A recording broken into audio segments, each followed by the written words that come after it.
ఆ నియోజకవర్గంలో నీరు నిప్పులా ఉన్న ఆ ఇద్దరు లీడర్లు ఇప్పుడు పాలు నీళ్ళలా కలిసిపోయారా? పార్టీ అధిష్టానం హితబోధ వారికి బోధపడిందా? జిందాల్ భూ వ్యవహారమే ఆ ఇద్దరిని ఒక్కటి చేసిందా? ఫలితంగా ఇప్పుడు ఆ పార్టీలో ఆ ఇద్దరు నేతలు చురుగ్గా వ్యవహరిస్తున్నారా?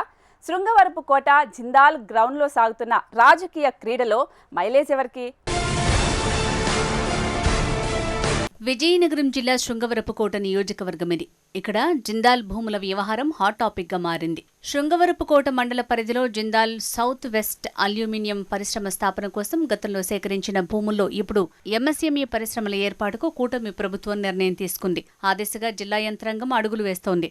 అయితే అందుకు స్థానిక టీడీపీ ఎమ్మెల్యే లలిత కుమారి సానుకూలంగా వ్యవహరిస్తుంటే వైసీపీ బహిష్కృత ఎమ్మెల్సీ ఇందుకూరి రఘురాజుకు అండగా ఉన్న జిందాల్ భూ నిర్వాసితులు మాత్రం ఎంఎస్ఎంఈ పార్క్ స్థాపనను వ్యతిరేకిస్తుండటంపై నియోజకవర్గంలో తీవ్ర చర్చకు దారితీసింది. అసెంబ్లీ ఎన్నికల ముందు వైసీపీ బహిష్కృత ఎమ్మెల్సీ ఇందుకూరి రఘురాజు భార్య టీడీపీలో చేరారు. దీంతో రఘురాజుకు అనుకూలంగా ఉన్న 5 గ్రామాల జిందాల్ భూ నిర్వాసితులు కోళ్ల లలిత కుమారి పక్షాన నిలిచారు. ఫలితంగా ఎమ్మెల్యేగా ఆమె గెలుపు సునాయాసంగా సాగిందని నియోజకవర్గంలో చెప్పుకుంటున్నారు. ఆ ఎన్నికల్లో టీడీపీ తరపున ఎమ్మెల్యే టికెట్ ఆశించి భంగపడ్డ గొంప కృష్ణ రఘురాజుతో అంటకాగుతూ నియోజకవర్గంలో ఎమ్మెల్యేకు వ్యతిరేక వర్గాన్ని తయారు చేసి పార్టీ కార్యకలాపాలు సాగించడంతో కోళ్ల లలిత కుమారి వర్గం కత్తులు నూరింది. అప్పటి నుంచి ఎమ్మెల్యే వర్సెస్ ఎన్ఆర్ఐ గంప కృష్ణగా వివాదం సాగుతూ వచ్చింది. వీళ్లిద్దరి మధ్య వివాదం సద్దుమనిగేందుకు పార్టీ అధిష్టానం తలపెట్టిన నామినేటెడ్ పదవుల జాబితాలో గొంప కృష్ణకు తాజాగా డీసీఎంఎస్ పదవిని కట్టబెట్టారు. దీంతో ఎమ్మెల్యే కోళ్ల లలిత కుమారితో గొంప కృష్ణ కలిసి పనిచేస్తూ పార్టీలో చురుగ్గా పాల్గొనడంతో పాటు ప్రతిపక్ష నేతలకు తన మాటలతో చురుకలు అంటిస్తూ వస్తున్నారాయన.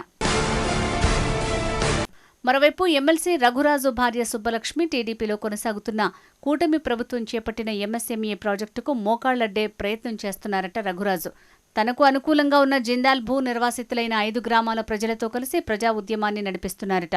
ఎంఎస్ఎంఈ పరిశ్రమల స్థాపనకు వ్యతిరేకంగా నియోజకవర్గంలో ఓ చిన్నపాటి ఉద్యమాన్ని నడిపిస్తూ ఎమ్మెల్యే కోళ్ల లలిత కుమారిని ఇరకాటంలో పడేస్తున్నారట సదరు ఎమ్మెల్సీ రఘురాజు.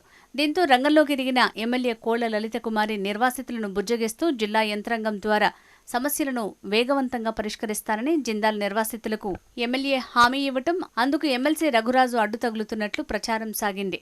సదరు 5 గ్రామాలకు చెందిన నిర్వాసిత రైతులంతా ఎమ్మెల్సీ ఇందుకూరి రఘురాజుకు అనుకూలమైన వారు కావడంతో ఎమ్మెల్యే లలిత కుమారికి ప్రతికూల పరిస్థితులు కనిపించడంతో వ్యవహారం కాస్త పార్టీ హైకమాండ్ వరకు వెళ్లటంతో ఎమ్మెల్యే కోళ్ల లలిత కుమారి, డీసీఎంఎస్ చైర్మన్ గొంప కృష్ణ ఇద్దరూ కలిసి పనిచేయాలంటూ అధినాయకత్వం క్లాస్ తీసుకుందట.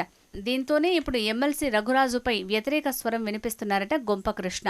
రఘురాజు టీడీపీ ఎమ్మెల్సీ కాదని ఆయన సతీమణి టీడీపీలోనే ఉన్నారంటూ గొంప నొక్కి వక్కానిస్తున్న సందర్భంలో గొంప ఇంతలా మారిపోయారా అంటూ నియోజకవర్గంలో ఒకంత చర్చ సాగుతోందట. శృంగవరపుకోట నియోజకవర్గంలో 5 గ్రామాలకు చెందిన పౌరుల నిర్ణయంపైనే నేతల రాజకీయ భవిష్యత్తు ఉంటుందన్న నానుడి. మరి ఈ జిందాల్ భూ నిర్వాసితుల సమస్యను పరిష్కరించేదెవరు?